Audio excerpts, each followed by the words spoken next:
Merhaba dostlar, bu videoda Xiaomi 15T Pro'ya yakından bakacağız ve tüm artı ve eksileriyle alınır mı alınmaz mı bunun hakkında konuşacağız.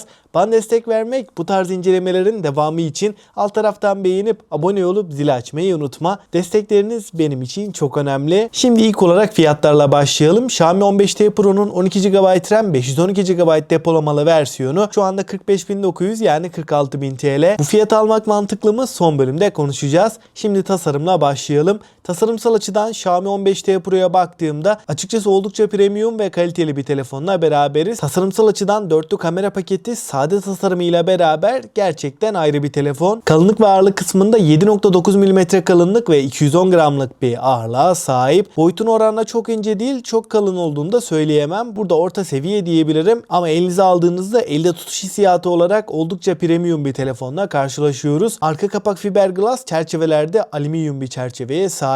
Kullanılan malzeme kalitesini ben oldukça beğendiğimi söyleyebilirim. Ekrana baktığımızda 6.83 inç AMOLED Full HD Plus bir çözünürlükle gelirken 144 Hz tazelemeye sahip. HDR10 Plus Dolby Vision DCI-P3 renk uzayının %100'ünü kapsayan, bunun yanında 5 milyona bir kontrast oranı ile beraber 12 bit renk derinliğine sahip. Ekranda renkler, canlılık, kontrast oranı muazzam seviyede. Video, dizi, film izlerken ekranın vermiş olduğu deneyim mükemmel diyebilirim. Renk derinliği, kontrast oranı gerçekten ayrı bir konumda. Çözünürlük de çok yeterli ve akıcılık tarafında da 144 Hz'le beraber yağ gibi akan bir telefon. 144 Hz'le beraber oldukça akıcı, güzel bir deneyimle karşılaşıyoruz. Parlaklık tarafında da 3200 nit maksimum parlaklığa ulaşabiliyor. Ne dışarıda güneşli havalarda ne de yoğun ışıklı stüdyo ortamlarında bile ekranı görmekte herhangi bir zorluk yaşamıyoruz. Dayanıklılık tarafında da Corning Gorilla Glass 7 ile beraber geliyor. %90'lık ekran kasa oranıyla çerçeveler oldukça ince diyebilirim. Performans tarafında piyasanın en güçlü işlemcilerinden MediaTek Dimensity 9400 Plus'ı görüyoruz.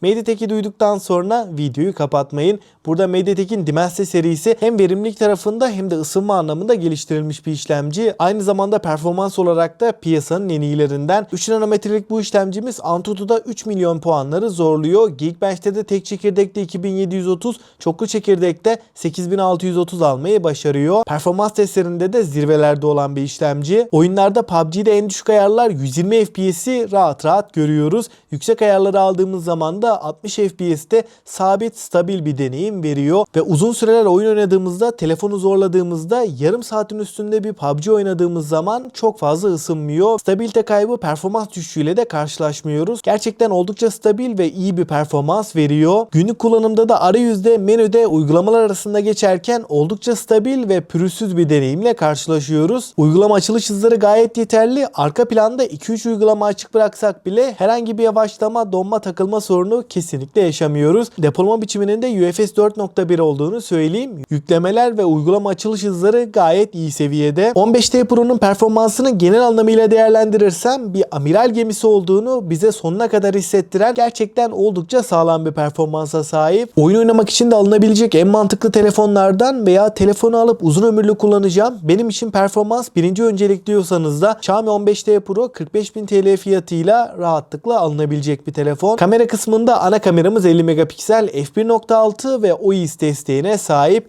İkinci kamera 12 megapiksel f2.2 ultra geniş. Üçüncü kamera olarak da 50 megapiksellik 10x hibrit 5x optik zoom yapabilen telefoto kamerası. Ön tarafta da 32 megapiksellik 4K 30 fps çekebilen bir kameramız var. Arka kamerayla da 4K 60 ve 4K 120 fps çekimler yapabiliyoruz. Fotoğraf çekim kalitesi olarak genel anlamıyla baktığımda fotoğraflarda renkler, canlılık ve kontrast oranı gayet doyurucu diyebilirim. Detaylara indiğimiz zaman da kayıp yaşamıyoruz. Özellikle ana kamera performansı, ışığı doğru bir şekilde aldığımız zaman gayet iyi seviyede. Ama ultra geniş açıdan çok bir şey beklemeyin. Telefoto kamerada yine iyi seviyede. Optik zoom'la beraber performansının gayet başarılı olduğunu söyleyebilirim. Ben burada özellikle ana kamerayı gayet beğendiğimi söyleyebilirim. Ultra geniş açı biraz daha vasat seviyede ama ana kamera ve telefoto lens gayet iyi konumda. 4K 60 FPS'te de sabit stabil videolar çekebiliyoruz. Titreşimleri engelleme, stabilizasyon konusunda da Xiaomi 15T Pro gayet başarılı. Bu telefonu alıp içerik üretimi için de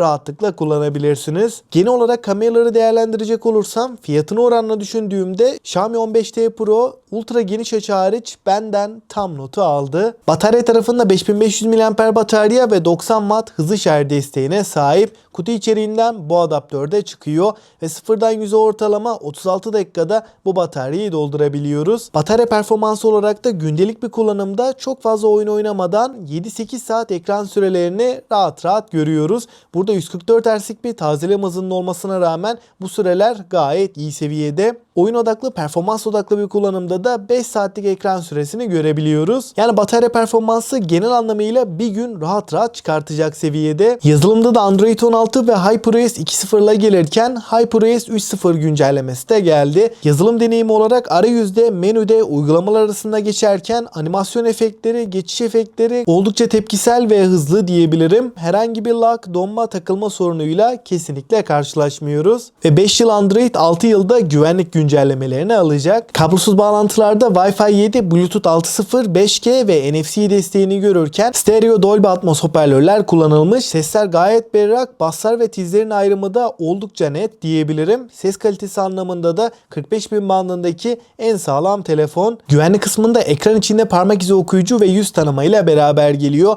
Parmak izi okuyucu oldukça stabil ve hızlı diyebilirim. Parmağı dokundurduğumuz anda ekran kilidinden hızlıca kurtuluyoruz. Suya ve tuza karşı da IP68 ile beraber 1,5 metre suya 30 dakika boyunca dayanabiliyor. Dostlar, şimdi en önemli kısım Xiaomi 15T Pro sunduklarıyla fiyatına oranla gerçekten alınır mı derseniz, açıkçası özellikle performans, kamera ve ekran kalitesi anlamında bu 3 noktada 45.000 bandındaki en sağlam telefon diyebilirim. 6.8 inçlik AMOLED 144 Hz ekranı gerçekten ayrı bir seviyede ve 5500 mAh batarya Dimensity 9400 Plus'ı düşündüğümde performans olarak da bu fiyatlarda alınabilecek en sağlam telefonlardan diyebilirim. Kamera konusunda da Leica lensler özellikle ana kamera ve telefoto kamerada gerçekten ayrışıyor. Video performansı, titreşimleri engelleme, stabilizasyon konusunda çok başarılı. Fotoğraf çekim kalitesinde gayet beğendiğimi rahatlıkla söyleyebilirim. 45.000 bandında da kamera olarak alınabilecek en sağlam Android telefon. Tasarım açısından oldukça şık bir cihazken malzeme kalitesi de premium olan bir cihaz. Oyun içinde alacaksanız rahatlıkla alınabilecek, uzun ömürlü kullanmak için alacaksanız da rahatlıkla önereceğim bir telefon. 5 yıl Android, 6 yıl güvenlik güncellemesi alması da önemli artılarından. Fiyatı, özellikleri ve sunduklarıyla beraber Xiaomi 15T Pro'ya bir not verecek olursam